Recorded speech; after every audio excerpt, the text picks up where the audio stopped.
Hello മുഞ്ചാനെജ്ജ എവിടെയാ ഇജ്ജിങ്ങോട്ട് വായോ? അതെടാ ഞാനതാ വന്നുകൊണ്ടിരിക്കണേ. ഇജിന്നലെ എവിടെ ഇരുന്നു? ഞാൻ എനിക്ക് എത്ര വിളിച്ച്. ഞാൻ ഇന്നലെ ഒരു വൈക്ക് പോയടാ. എന്റെ പോക്ക് കുറച്ച് കൂടുണ്ട്. എടാ ഞാൻ ഇന്നലെ ഞാനിവിടെ ഇങ്ങനെ നിൽക്കുമ്പോ രണ്ട് പെൺകുട്ടികളെ ഇന്നെ നോക്കി നിക്ക.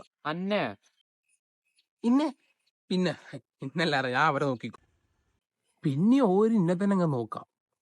പക്ഷെ ഞാൻ നോക്കിയില്ല.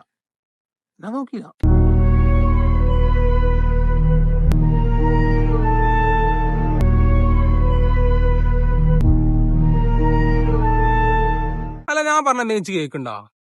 ഇജെന്താ എന്നെ ഇങ്ങോട്ട് വിളിച്ച്? നമുക്ക് ഒരുമിച്ച് ഇരുന്ന് സംസാരിക്കാന്. ടീച്ചർ എന്താ ഇവിടെ ചെയ്യണേ? ഞാൻ ചാറ്റ് അല്ല എന്റെ കൂടെ സംസാരിക്കാൻ തന്നേ. ഇങ്ങനെ ചാറ്റ് ചെയ്യണമെങ്കിൽ പെരിയിരുന്നാ പോരാ. വെറുതെ മനുഷ്യനെ ഇവിടെ വിളിച്ചിരുത്തിക്കാണ്ട്. അല്ലെങ്കിലും നമ്മോട് സംസാരിക്കാനൊന്നും ആരുമില്ല. എടാ സോറ നീ ഇജ്ജ് പറ. എടാ ഇന്നലെ വാറ വിറ്റുണ്ടായി. എന്നിട്ട് ഞാന് വേറൊരു സംഭവം. എടാ ഒറ്റയുണ്ടോ ഒരു ഫോൺ വരും. പോടാ, നീ പോ.